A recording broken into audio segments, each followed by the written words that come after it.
Next on AM 1480 WLEA, the Newsmaker Show. Here's Brian O'Neill. And glad to have with us today Steuben County Sheriff Jim Allard. Sheriff, thank you for joining us. No worries. Thanks for having me. It's always a pleasure to be on your show. Well, Sheriff, you were at the bail reform rally the other day at the state capitol in Albany. Can you tell us what happened, who spoke, how did that go? I think it went very well. How much effect it'll have, we'll have to wait and see. But there was well over 100 members of law enforcement in attendance. There was probably, I think, 30 sheriffs. I don't know how many chiefs of police, quite a few. There were some assembly people. One person who was there, Sheriff, told me it looked like one of those huge police funerals. Yeah, funeral for our criminal justice system, I'm afraid. But it was well attended. Obviously, the importance of the topic led for folks from as far away as Erie County to be there.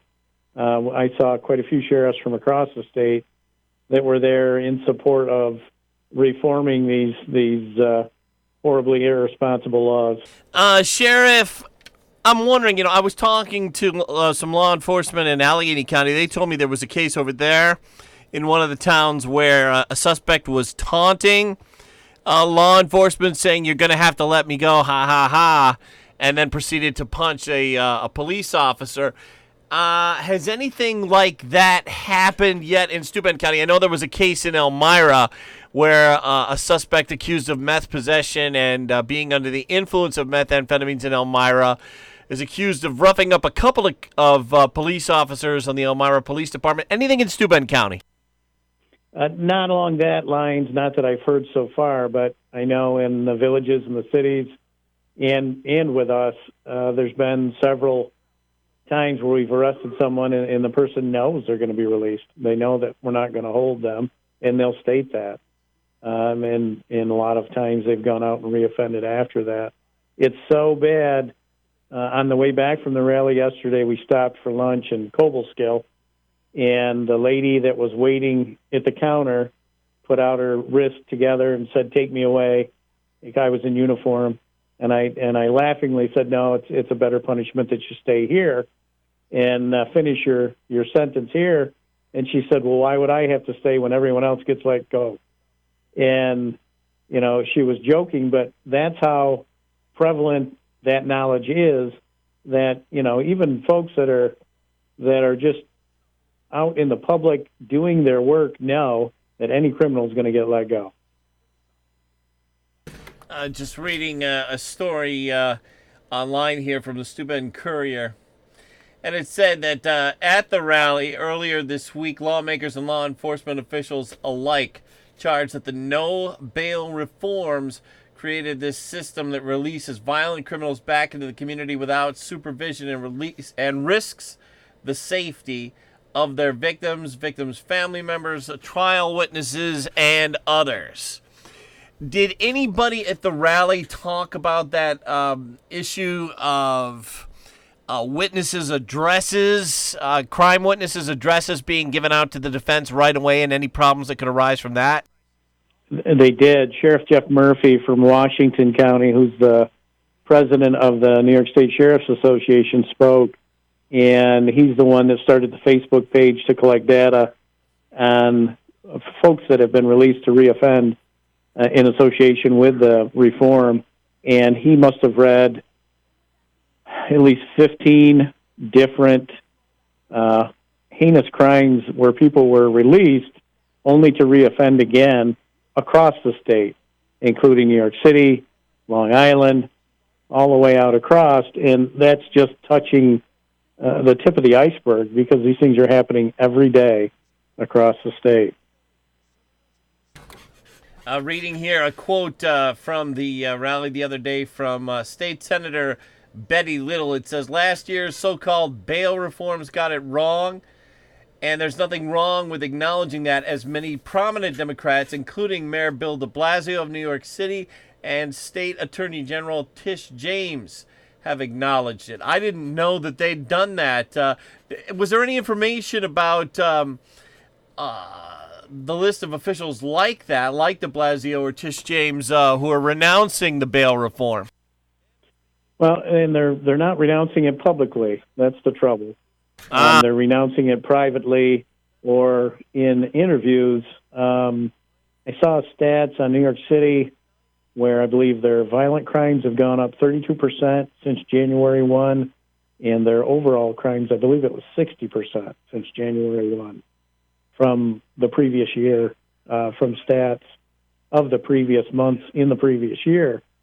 And I know for us, our warrants have dramatically increased, and we were down to, at one time, 107 inmates in the jail, and now we're creeping back up. We're at 132 today, and it's all due to warrants, either from folks that haven't shown up to court or folks that have violated probation or parole in association with the more lenient releases. Sheriff Allard, what's the effect of an increase of warrants being issued on the other work that law enforcement has to do? Obviously, it's a big time issue. It ties up resources. So if we're chasing warrants all over the state and into other states to bring them back, that's folks that could be out patrolling your neighborhood, that could be out keeping the public safe. Instead, they're spending an inordinate amount of their time picking up warrants, transporting warrants to the jail, processing them, instead of being able to be out helping folks. We're talking with Steuben County Sheriff Jim Allard. Was there anything else you got out of that rally the other day at the state capitol on bail reform? There was. It was one of the first times I've been at a rally where everyone was united. Chief Phelan from the Greece Police Department spoke. So the New York State Association of Chiefs of Police joined with the New York State Sheriff's Association, and both were joined by the New York State District Attorneys Association in opposition to these laws, but also in favor of true reform. And I don't want that to get lost. We weren't just protesting the fact that these are horrible, irresponsible laws. We're also there to propose actual reform that will help the criminal justice system, including how to update an antiquated court system. And it seems to get lost in the narrative sometimes that we're against these laws, but we're also for true reform of the criminal justice system. What do you know about the city of Corning over on the other side of Steuben County, Sheriff, as far as the effect of the bail reform goes? Well, they've also experienced their own issues with folks that have offended, been released, reoffended, and been released to reoffend again. There was a case of a person who was without clothes and offending people in Corning.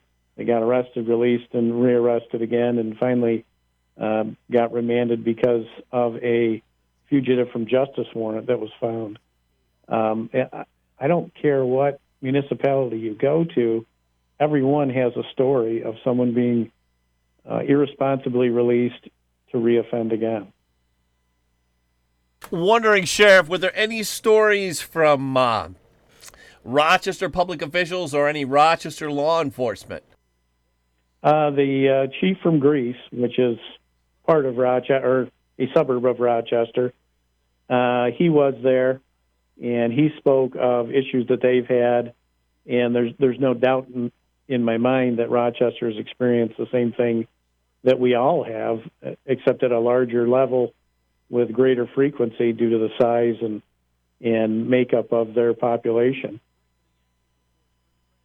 You know, kind of a side note on this, but that new Rochester Police Accountability Board that was supposed to be able to discipline police officers accused of misconduct and acting out against suspects, apparently they've had a setback. Reading from the Rochester City newspaper website, a ruling last week by a state Supreme Court justice named John Ark pretty much blocks the Police Accountability Board on a temporary basis from being able to receive materials or information from the Rochester police, including video footage. And I'm sure that there's a lot of unhappy Rochester politicians, because a lot of them supported the idea, the politicians in Rochester supported this idea of a police accountability board. Wondering, did that topic come up at all at the rally the other day at the state capitol? It did not. That topic did not come up. I do know the decision that you're speaking of. I read that, and I believe what they said was that that board has no standing, official standing, to be able to deliver discipline through civil service. It's always, for me, I love having civilian interjection and information in how we do things. I solicit it because, again, that's our stakeholders. And being that we serve the public, I am a huge proponent of having the public as part of the process. What this board does is goes the next step and has the public and a politically appointed group of the public be judge, jury, and executioner. And I'm not in favor of that. If they're part of a review board, acting in accordance with the police department, with professionals who understand what the laws are and what the restrictions are on discipline and policy and procedure for those police officers, I'm 100% in favor of that. But this takes it, again, as we see in Albany, it takes it that one step too far and erases accountability of the police administration in favor of a politically appointed board that who knows what training they have, what legal knowledge they have, and what ability they have to understand the nuances of civil service law. Yeah, I was under the impression that the Police Accountability Board, that the whole mentality is, all law enforcement are out to frame the suspects. The suspects are all falsely accused. Not buying that, obviously. Talking to Steuben County Sheriff Jim Allard on the topic of bail reform once again. Reading from the governor's website on bail reform, it says, eliminates cash bail for most defendants to ensure that an individual's wealth is no longer the determining factor for pre-trial detention while awaiting their day in court. Now, that's what he says. What's your response to that, Sheriff Allard? Well, that's a great reform to work towards. I don't think anybody has a problem or has any issue with making sure that the system is fair. That's not what this set of bills did, or this set of laws did. In no way or shape or form did it make it fair. Our government is based on checks and balances, and what this so-called bail reform has done is left in place all checks but removed all balance. There's no discretion for the judge to consider as to the safety of the public. And there is a disparity for those that are indigent, but there's also several groups that have established themselves to bail out indigent suspects. So I think that it makes a great soundbite, but that's not what these laws did, nor does it address the fact that indigent person still has to rely on an overburdened public defender's office for free legal advice, many of which who never see their public defender. And again, don't take this to mean that I in any way impugn the Steuben County Public Defender, because it does a fantastic job. But in other areas, most defendants don't meet their public defender until 2 minutes before a court hearing. Now, State Republican leader John Flanagan, the minority leader, says he supports giving more discretion to judges as to who can be held in jail before the trial. State Assembly Speaker Carl Heastie pushed back at the idea, saying that allowing a judge's perspective can invite bias into bail decisions. What do you make of what Flanagan said about giving the judges more discretion? What do you make of what Heastie said about bias in bail decisions from a judge?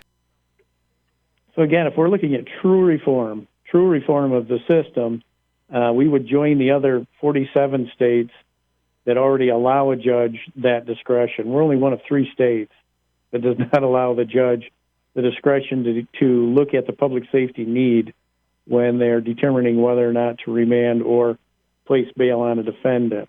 That would be a true reform, is giving that discretion and ability to the judges.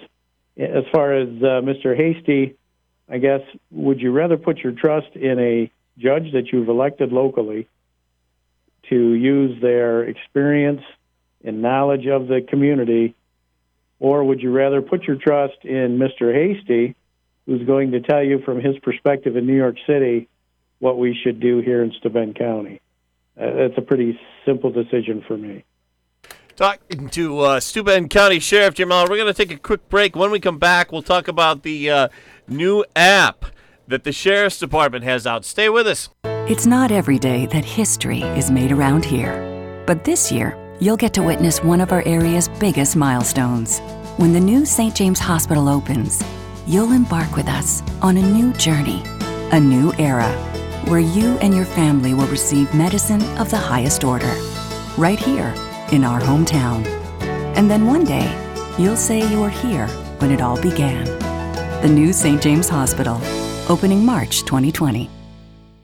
Checking in now with meteorologist Rob Carroll. And Rob, crazy morning out there. That's right, Brian. Certainly is. All sorts of wild weather taking place across the Northeast, depending where you look this morning. I got some freezing fog this morning in Dansville, freezing rain right now in Corning. Freezing rain in Buffalo. It's snowing in outside the Rochester area, and we're going to see mixed precipitation this morning. The only good news is it's light. Take the form of a little bit of freezing drizzle and mist, some sleet, a little bit of snow. That should transition over to some rain today as temperatures try to come up. Winter weather advisory remains in effect until 10 a.m. Now tonight, we go the other way. Colder air comes back in. Any rain and drizzle will change to snow overnight, an inch or two possible by morning, lows 25 to 30. National Weather Service has a winter storm watch up in effect from late tonight through tomorrow evening. Tomorrow, snowy and breezy, 2 to 4 inches may fall. We're staying between 25 and 30 during the day tomorrow. Tomorrow night, the snow ends. Temperatures fall to 10 to 15. And it turns partly sunny Saturday, 25 to 30. Watch for a couple of snow showers on Sunday, Brian. Hey, Rob, how about those sun times? Brian, the sun came up this morning at 7:19. It's going to set tonight at 5:30. We're back with Steuben County Sheriff Jim Allard. And Sheriff, tell us about this app. Where do you download it? What does it do? So I'm glad you asked. We launched the app last week, and what it does is kind of makes a one-stop shop on your smartphone for things that are going on at the sheriff's office, including if you need to put money in the commissary for a loved one that's in the jail, if you want to schedule a visit with that person, if you want to check and see if an offender is in jail and receive notifications when they leave. All these things you can do through the app. You can also see our latest press releases. You can view information from the Civil Division. You can view information for any upcoming classes that we're holding. And there's even a little blurb about meeting the sheriff, if you so choose. So it's you can download it on the App Store or from the Google Play Store, depending if you have an iPhone or an Android phone. And it also gives us the ability to push notifications. So as people continue to download this and we get more and more people with it, if there's a road closed, if there's a flood, if there's power outages, we can push that information through the app to all of the folks that are signed into it and make sure that we get that information out in as quick and efficient a way as possible. Sheriff Jim Allard, I want to talk a moment about the anonymous tip line that the Steuben County Sheriff's Department has. You have a tip line and you have a website where you can click on to give an anonymous tip. How's that working out for the sheriff's deputies? It's working out fantastic, and you're just reminding me that's another part of the sheriff's app is you can submit an anonymous tip on that also. So it's a third way to receive information. Typically, I receive between 3 to 5, sometimes up to 7 tips a day amongst the website and the tip line. And most of those are about either drug use, animal cruelty, or intoxicated drivers. We did have one, it was about a year ago, that was concerning a person who was threatening a school, and we were able to act on it quickly and efficiently and make sure that we took care of that incident with no harm to anyone. It's amazing to me the tips that come through there that we monitor and forward on to the appropriate agencies also. So if we get a tip that concerns something in the city of Hornell, I immediately forward that to Chief Murray, Investigator Ianey, Captain Sexsmith, to make sure that they have that information. If it's concerning something in the city of Corning, again, I forward that information to them. So it not only benefits our agency, but it also benefits any agency in Steuben County that's affected by that information. Do you ever get tips that result in those drug arrests on 390 in Livingston County when people are coming back from Rochester? Do you provide the Livingston County Sheriff's Department with any information coming from your tip line? We will, and we have.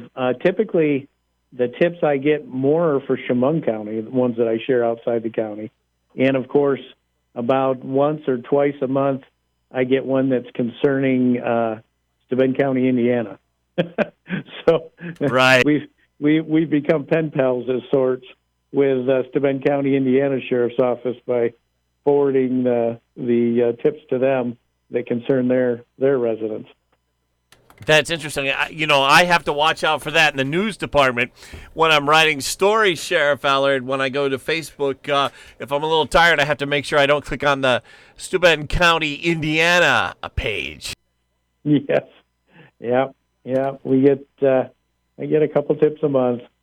Yeah, I can imagine that would happen. Now, the Sheriff's Department, in addition to everything else you guys do, and I don't know where you have the time to do this, you have the, and I don't mean that in a negative way, you're very busy to start with.